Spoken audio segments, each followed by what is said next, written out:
Hello? Yes, yes. So Good, very good. Francis, in order to end on time, we need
Dear ladies and gentlemen, Your Excellencies, maybe we can start taking the seats, as we would like to start soon.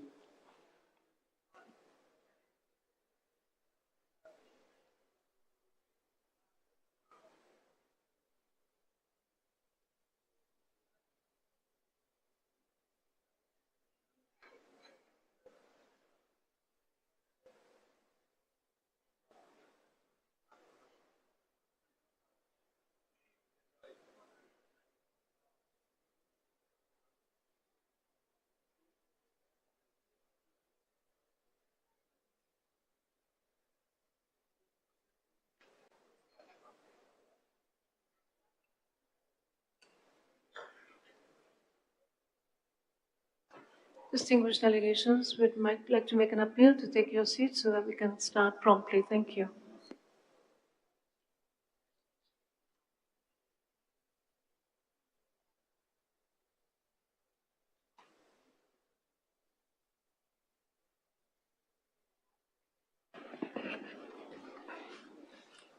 Excellencies, ladies and gentlemen, good afternoon. I hope you had a pleasant lunch, and I declare open the session of this afternoon. Agenda item 11, Ministerial Dialogue on Innovative Sustainable Finance. I am Franz Stattenbach, Minister of Environment and Energy of Costa Rica, and I would like to start by thinking that we need to thank the President of the Assembly for inviting me to preside over this session. I now invite the Assembly to turn into Agenda Item 11, Ministerial Dialogue on Innovative Sustainable Finance. The Assembly has before it a background document with the same title, contained in document A-15-BN-6. This session will be organized as a dialogue that convenes ministers, policymakers, developers to explore advanced strategies for financing the development of renewable energy. The central focus is leveraging innovative financial instruments. Discussions highlight the potential of innovative financial products such as carbon credit markets, recently approved in the COP in Baku just a couple of months ago, green bonds, and blended finance as mechanisms to incentives emission reductions, allowing countries to offset carbon footprints and to fund renewable energy projects. The dialogue aims to identify stable solutions, foster partnerships, and mobilize public and private capital to accelerate the shift towards a sustainable energy and climate resilience. I would like now to invite Director General for his introductory remarks. You have the floor, Director General. Thank you, Mr. President, and distinguished delegates, ladies and gentlemen, good afternoon.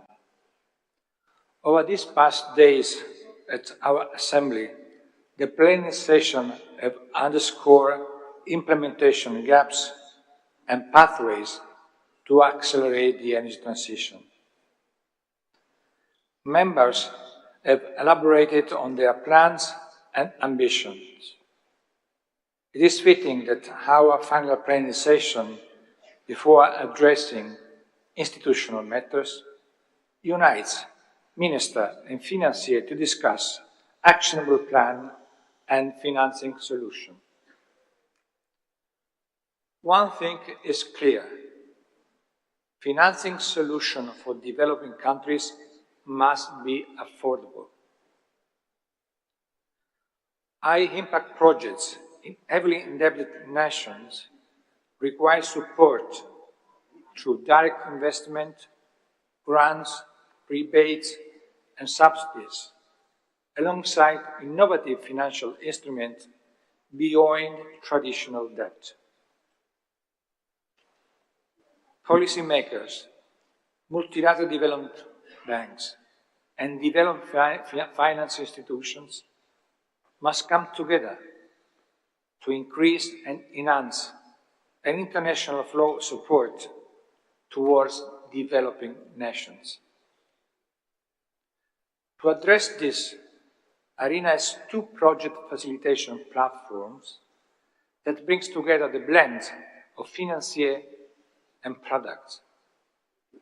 The Energy Transition Accelerating Financing Platform, ETAF, currently collaborates with 14 partners institutions, which pledge a total of $4.15 billion of US dollar to the initiative.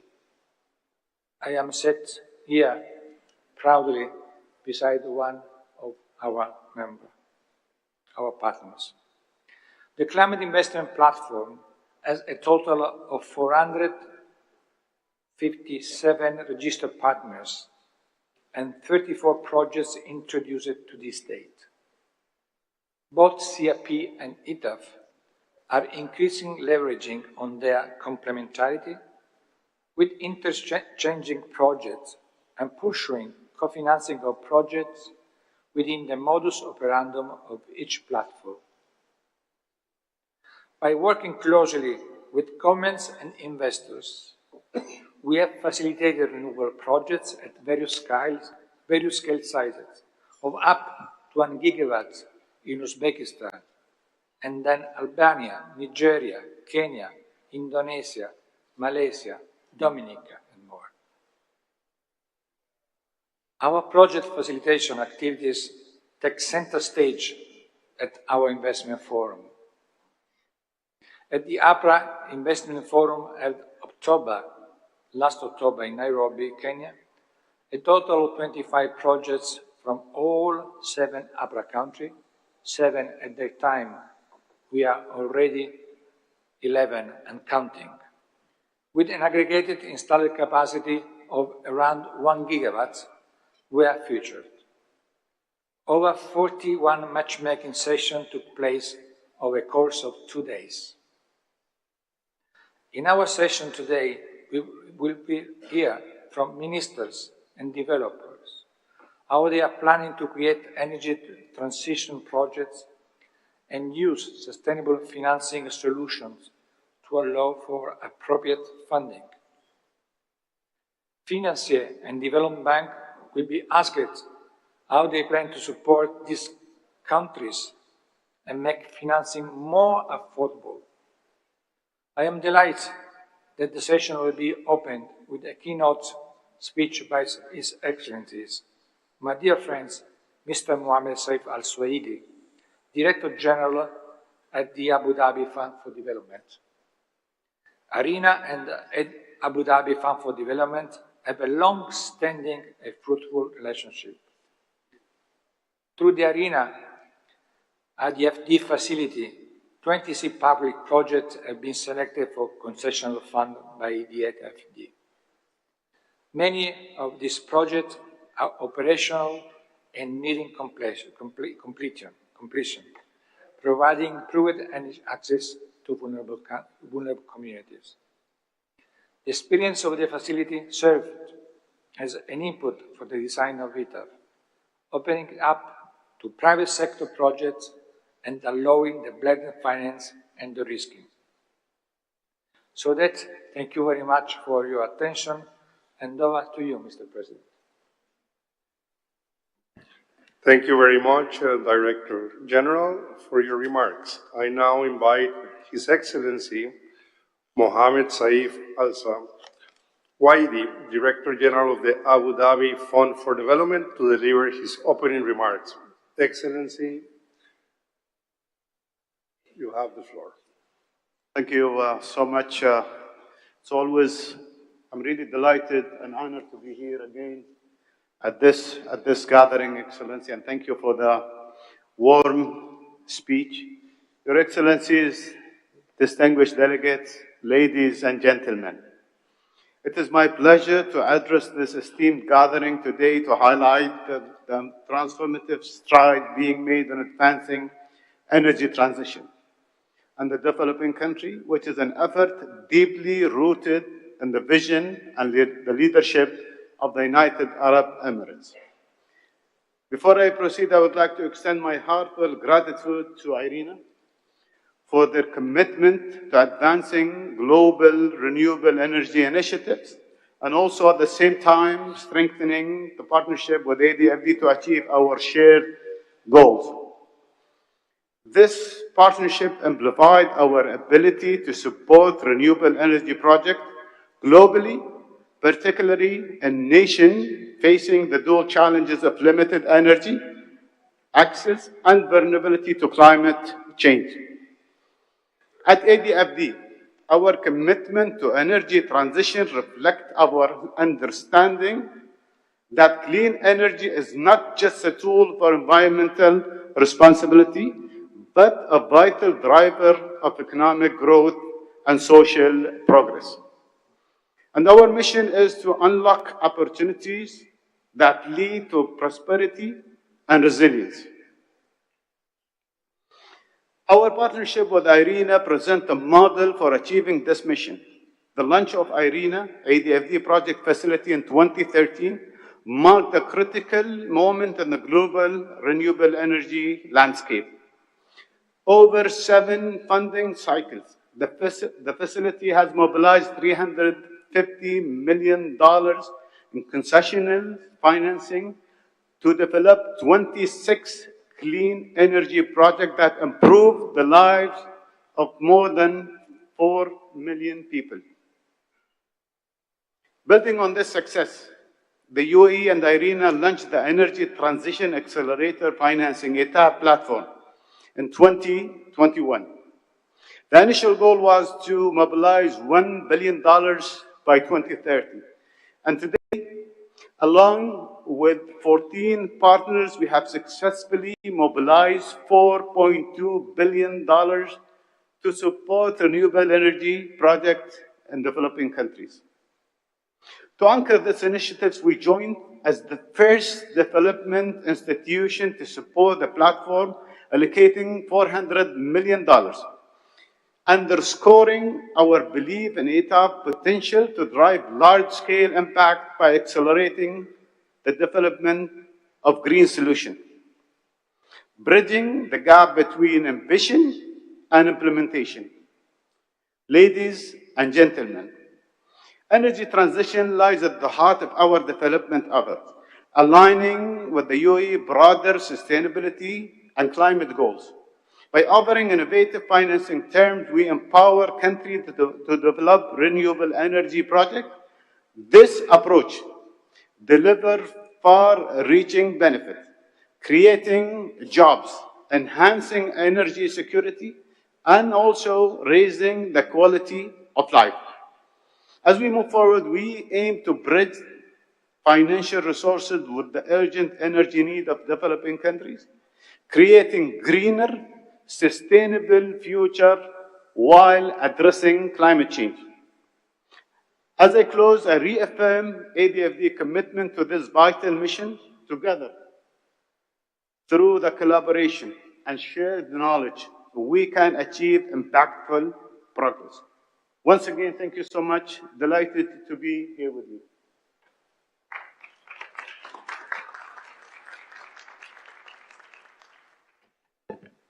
Thank you so much, Excellency, for your remarks.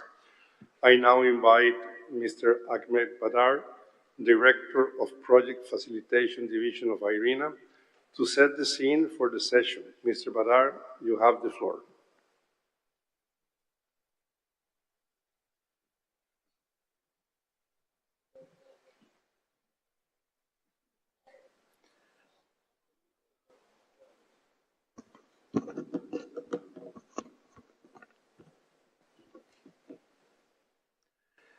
Good afternoon, ladies and gentlemen.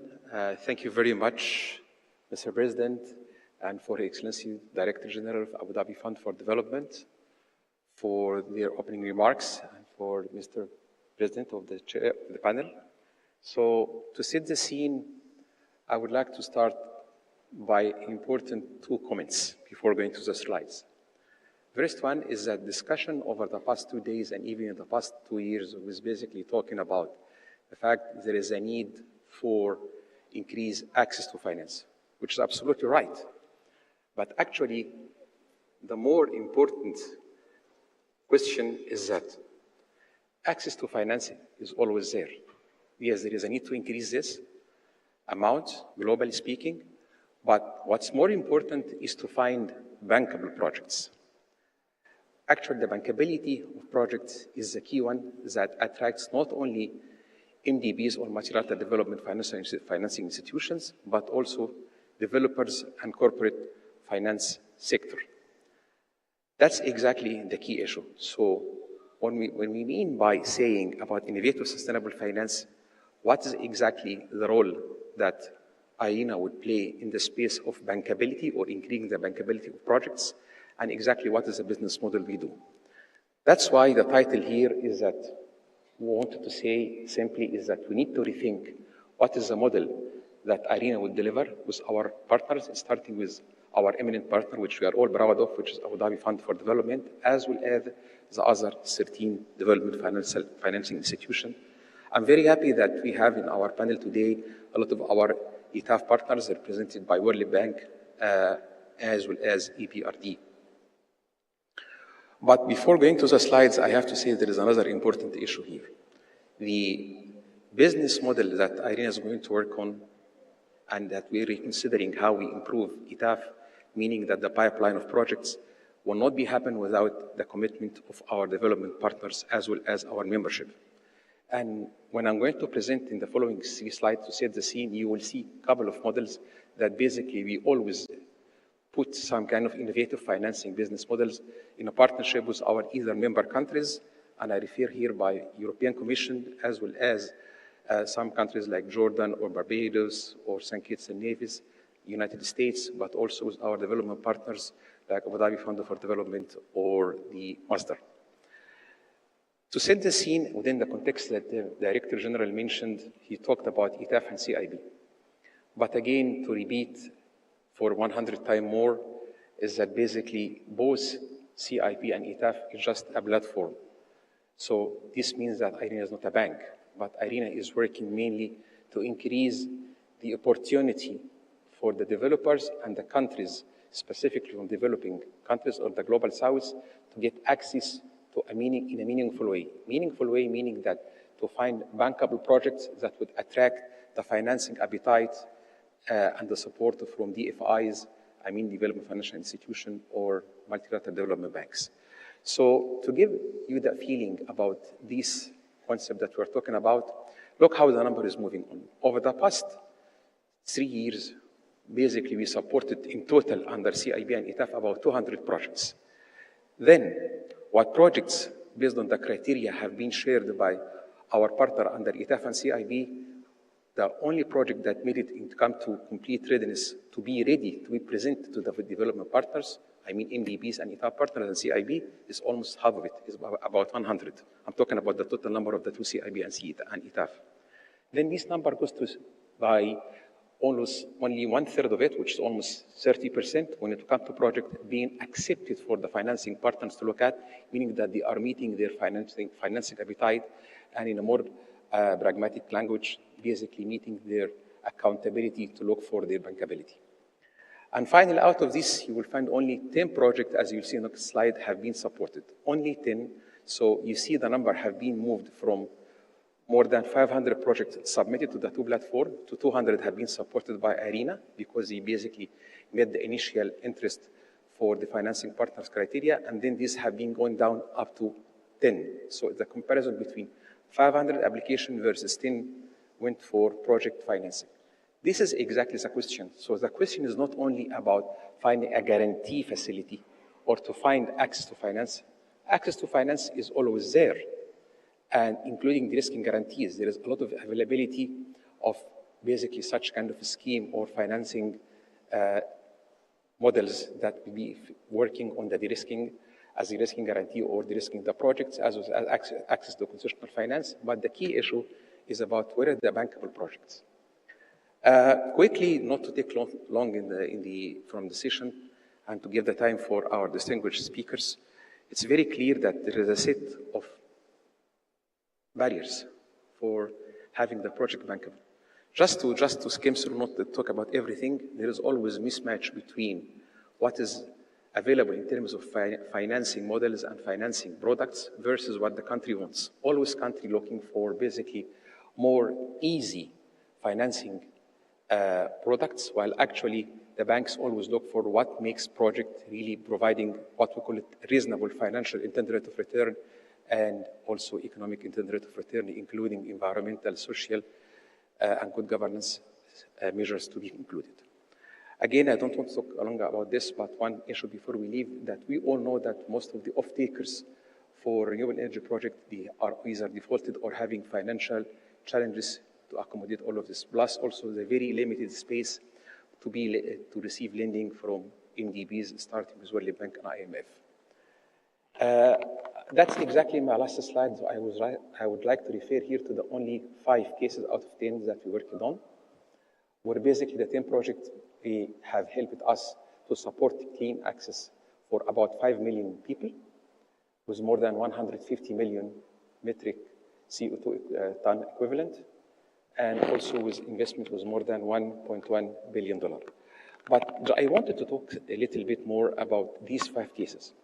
For the first case, I would like to give the whole thanking to UAE, represented by Masdar, as well as I will refer to other supporters from UAE for the case of Costa Rica, but for Uzbekistan, in a commitment from UAE as government, represented by Masdar here, we had to work for redesigning the business model for this project at the early beginning, and the project has facing a time challenge to finalize the project in a specific time because it was publicly tendered, and the consortium led by Masdar have been awarded. And we successfully did it together with Masdar, as well as other partners from ETAF, which is Asian Infrastructure Investment Bank, and we closed a deal for about 897 megawatt of solar PV in 3 projects in Uzbekistan. EBRD, at that time, also part of the consortium, but was not joining our early effort with Master. But later on, EBRD joined the ETAF after this transaction. Let me jump to the other one, just to continue on consistency with the support of UEE. For the case of Costa Rica, we received a lot of interest and the support from Abu Dhabi Fund for Development. For the case of Costa Rica, one of our business models that is very innovative is that we had to work with Costa Rica in order to create a specific fund to finance 300 projects of e-mobility as a matter of transactional change in how the transport sector will become more greener in Costa Rica. We finalized such kind of transaction, and we are now waiting for a final decision, which we expect it to come soon, in order to move with this kind of financing through export-related finance coming from Abu Dhabi Fund, for sure after they will complete their due diligence. But that's exactly the case that we created the business model, and it worked out very well. Jumping up again to the project, basically, which is 10 megawatt geothermal, we received specific political backing and facilitation support from the government of the United States to finalize as well as World Bank, I think it was IBRD, to finalize and close 10 megawatt geothermal, where basically it's a private sector project in one of the Caribbean islands, which is Dominica, and who's our partner as a developer was basically Ormat of Israel. And I have to say they come up with a very good solution in order to cover the bridge financing until the projects become to operation to produce electricity from geothermal potential within the island of Dominica. For the current status that I will give only just outline of the project, because we're still working on this project, is the project in Jordan. This is a larger project. It's one of the national priority for the government of Jordan. And we received official request from the European Commission, represented by UE delegation in Jordan, as well as from the government of Jordan, to increase the green energy component, but also to improve the bankability of the project, which we do. The project is called Aqaba Amman Desalination and Water Conveyance Project. This is a project of national importance because it talks about 280 megawatt of green power generation to make desalination for water to move, to cover, also to generate from the water sources in the Red Sea and Gulf of Aqaba, and then to move or to convey this water for about 330 kilometers away to Amman. And we are doing that now. The project is already awarded to a consortium, French consortium, and we are doing that now with a full support and backing from European Commission. So I would like to thank all our partners who are member countries, but at the same time, I have to say that only project that come to our platform is the very hard project to meet their bankability. Normal project, for sure, it goes without saying to our banks. No need for us to be there because we are not a bank. And we are happy to deal with the hard to secure financing projects, but actually this is the way that we do or we define our innovative financing mechanism, and that's why we mentioned by that rethinking the business model that we do in IRENA under ETAF and CIP. I will stop here, give the floor to Dr. Crane. Melinda, please, floor is yours. Thank you.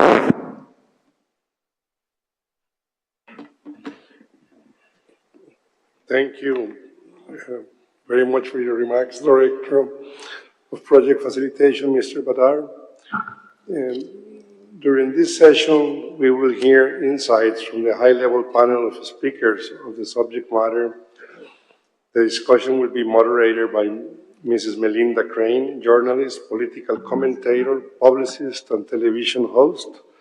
The panel discussion will be followed by member interventions.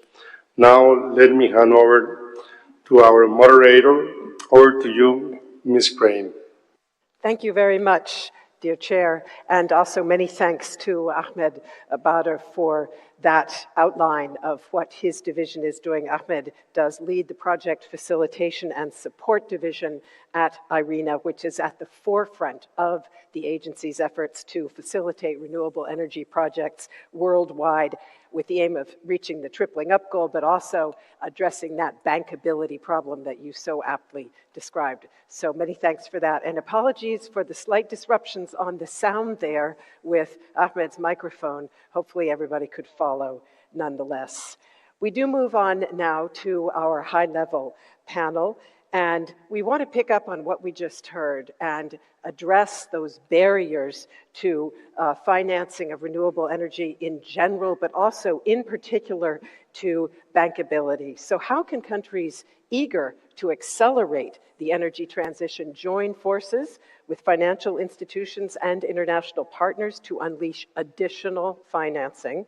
And what tailored mechanisms and products can most effectively address the barriers and boost innovative project funding at both the preparation and development stages? In other words, getting those bankable projects into the pipeline.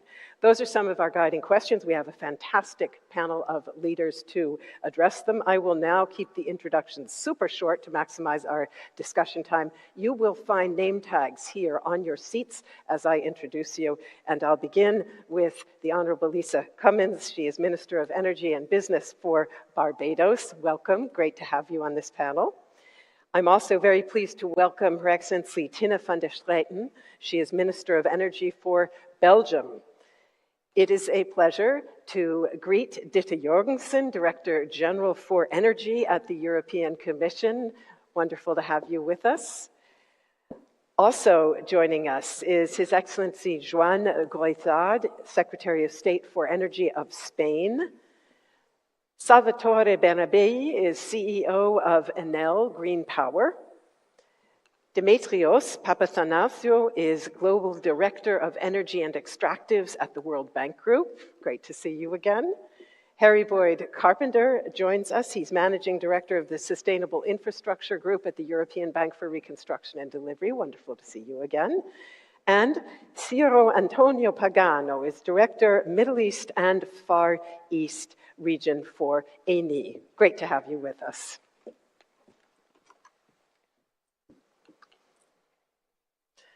So our time has shrunk a bit. I'm going to be mindful that we do stay within our maximum 3-minute intervention limit for the first round of questions. And if you can get it below that, I'm all the more grateful.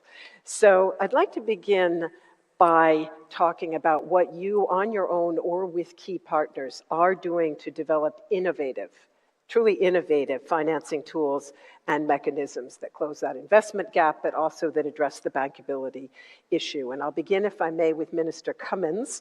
And Barbados wants to get to 100% renewable energy by 2030.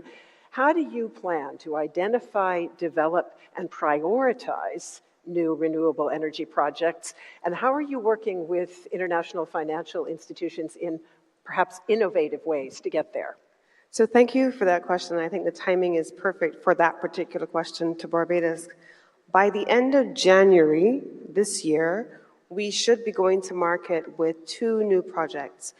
We should have our first battery energy storage system procurement. We're going to competitive procurement by the end of January.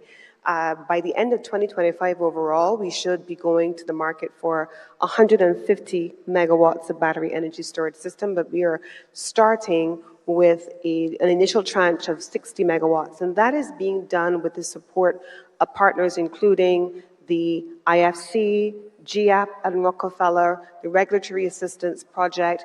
We also have an extensive partnership with the Inter-American Development Bank, and together a coalition of international development partners are working with us to develop our grid characterization studies, our grid planning, the structure for term sheets to be able to make sure that the project is bankable and to address the de-risking mechanisms that are required for bankability. Also, at the end of this month, when we have a partnership with the IFC, we will be going to the market for 50 megawatts of onshore wind storage, and that project is, we expect to be going for request for pre-qualifications by the end of this year. That is an IFC project, but it is expected to have, we already have actually dedicated support from the GCF to be able to provide the technical resourcing and the work that needed to be done in the preparation of the project. But we expect that the international financial institutions are also going to be joining. We have 3 local commercial banks that have participated in that project. as well as the IFC, IDB Invest of the Inter-American Development Bank, and then, of course, IDB providing technical assistance. So the consortium of development partners and financiers working together first in the development of the project, the de-risking of the project, and then the launch in the market of the project has been Barbados' very present experience. And we're looking forward to being able to launch that by the end of the year. And the final thing that I would say is that we finished in November an innovative project, an innovative financing project with the European Union, specifically through the European Investment Bank, Green Climate Fund, Inter-American Development Bank, and the commercial banks for a debt to climate sustainability swap. It was one of the most innovative mechanisms, and it allowed for Barbados to have access to $300 million in total, along with about $150 million in guarantees by a combination of the Inter-American Development Bank and the European Investment Bank, backed by the Green Climate Fund. So those are the kinds of things that Barbados is working on as we speak. Thank you very much. So some creative coalition building and also involvement of domestic resources and local actors. Very interesting. Let me go to Belgium, Minister van der Straeten, and ask you what strategies you are implementing in your work with developing countries and emerging economies to design impactful renewable energy projects and get them toward financial closure. Oh, mic is not on yet. No. Yes, thank you for this question, and it's a real honor to be there in this panel on a very important topic. Because if we want to deliver and to implement UE consensus, the tripling up and the doubling down, we need projects on the ground. We need them fast, and we need them everywhere in the world globally. And so, what Belgium has been doing, we have a strong presence across Africa, and we have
here.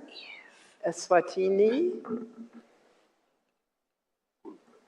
Okay, now the question is, how do we get you a microphone? Do you have a microphone at your seat? Yes, you do. Yes, so, please. Yes, we do, moderator. Thank you. And 90 seconds, please. Okay. Thank you, moderator, excellencies. Let me mention that I am the voice of the Minister of Natural Resources and Energy, His Royal Highness Prince Longo Kela. This is indeed a pertinent discussion because the fact of life is that energy is a prerequisite to support sustained livelihoods. We talk of job creation, economic activities, and that energy projects are available. They only need funding. And the big question then becomes, how do we drive the cost of capital down to ensure bankability of projects? And how do we mobilize funds cheaply? Hence, innovative, sustainable financing can indeed play a crucial role in unlocking the much-needed funds for the development of renewable energy. And whilst carbon credits, for instance, have been around for some time now, a majority of developing countries which are most affected by climate change impacts have not yet fully taken advantage. And as such, they still lag behind in accessing the carbon credit markets. This affects the ability to deploy then the much-needed sustainable intervention. The common reason is usually lack of capacity in developing countries. That is necessary for project documentation to assist countries to get funding through the carbon market. We would, as Eswatini, therefore like to urge that developing countries be supported through capacity building on how carbon credits can be accessed. And we believe that with adequate capacitation, investments in renewable energy can certainly grow exponentially in line with the global aspirations. Thank you, Moderator. Excellencies. Thank you very much for mentioning capacity building, which we also heard about from the World Bank's Mr. Papanathanasiou, because clearly this is also very, very important to generate bankable projects. My next pre-registered comment is from Germany. His Excellency Stefan Wenzel, Parliamentary State Secretary. You have the floor.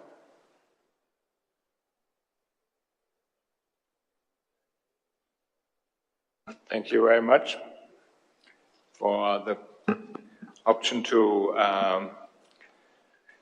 comment what it's necessary to have to come up with our with projects and investment. Unfortunately, barriers for financing renewable energy projects, especially in emerging markets and developing economies, remain manifold. As public funds are limited, the magnitude of financial flows towards climate objectives in developing countries depends on private investors' trust in their financial returns.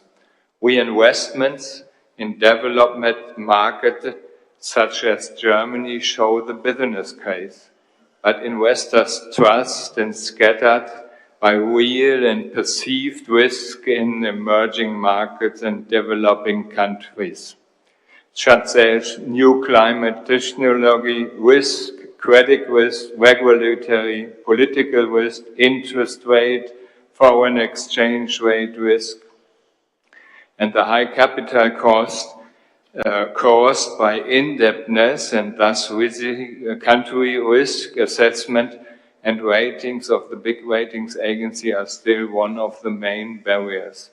So we are working on different projects to mitigate financial risk, for example, with blended finance or with other de-risking strategies.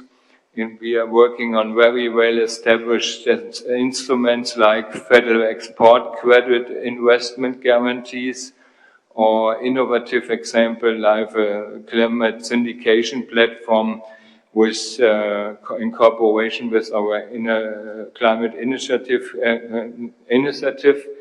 But I think one question is also are there enough possibilities in the countries to get a return on investment? And I have the question to the members of the panel also, if you have information about how many countries we have where it's easy to get a return on investment. For example, if you have producing electricity with renewables, and did you have access to the net? Did you get a return on investment? I think that is a point where we also have to work on, to have reliable frameworks to get this return on investment. And that's my question. Maybe somebody has an actually cipher about that. Thank you very much. Anybody want to very quickly say a word to that? Yes, please. We did some analysis with our colleagues in the International Finance Corporation very recently, actually.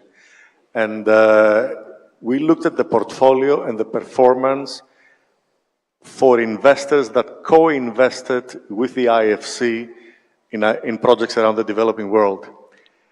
And we found two things. The level of losses and not performing loans was lower than it is in the United States banking system, and the returns were higher than it is in the United States banking system. These are the data. Now, it is important to note that this is a subset of projects that we are deeply involved from the beginning, which means that it is probably the cream of the projects in the developing world. But this is a space that can definitely grow if we do more blending, if we provide more support to create capacity in governments, and if we bring in the climate financing. I hope that helps, Stefan. Thank you very much. That's a great figure for us to take with us. My next pre-registered comment comes from Iran. Dr. Mohsen Tansatab, Deputy Minister of Energy. Are you? Yes, please, go ahead. Bismillah ar-Rahman ar-Rahim. Good afternoon, His Excellency, ladies and gentlemen. As we discussed in this session, financing is one of the most important bottlenecks in the view of the tripling renewable energy by 2030. One of the successful models implemented in Iran in launching the green electricity exchange mechanism in the energy exchange, in which some industrial and office buildings that are obligated to supply part their electricity from renewable power plant, but do not have enough space to build a power plant, purchase clean electricity production certificate from the other renewable power plant in the competitive manner.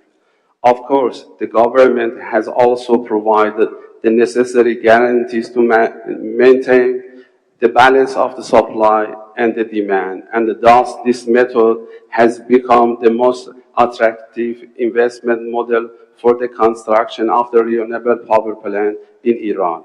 Even compared to common power purchase agreements or the governmental action with the attractive price, these processes start to work for more than 1 year in the Iran, but need some more guarantee for bankable of the internal market based on the mechanism and covering the risk. IRNA and this advisory and the support mechanism can play an important role in this process. Thank you very much. Thank you very much. And our final comment comes from the OECD. Yuval Laster is head of division at OECD Finance. Thank you. Thank you, Madam Chair.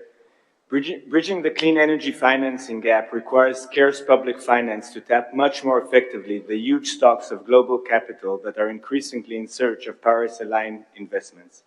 The energy sector accounts for most of the commercial finance mobilized by official development finance.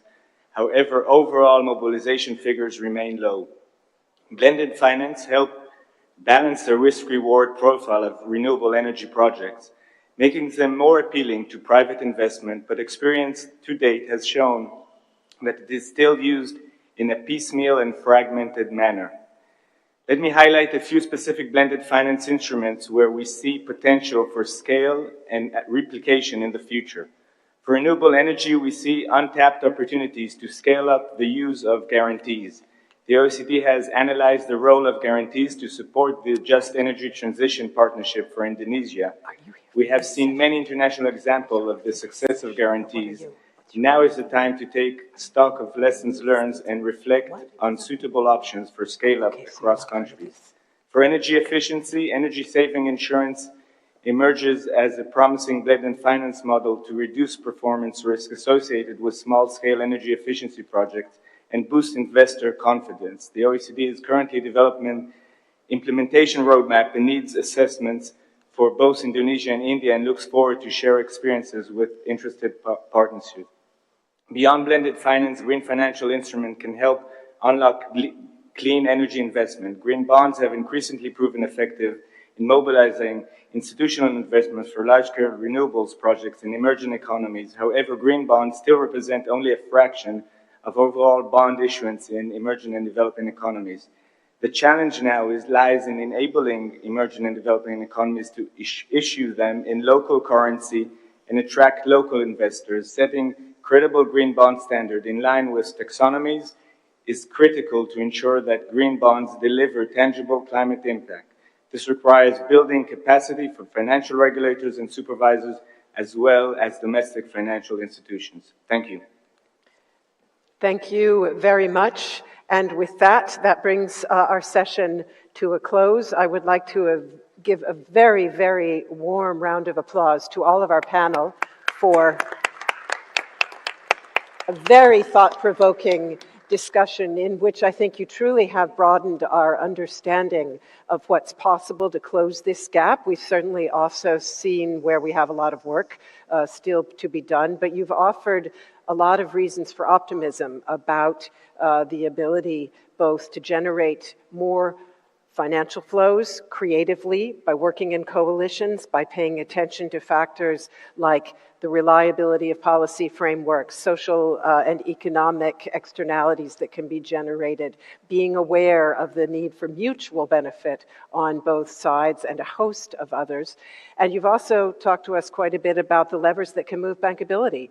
So I feel that we have had a very productive discussion. I'm very grateful to all of you, and I'm very grateful to all of you in the room for your attention and your contributions from the floor. The chair is not with us any longer, so I guess it falls to me to officially close this last plenary panel session of the Assembly. Thank you very much. And we'll do a photo, please.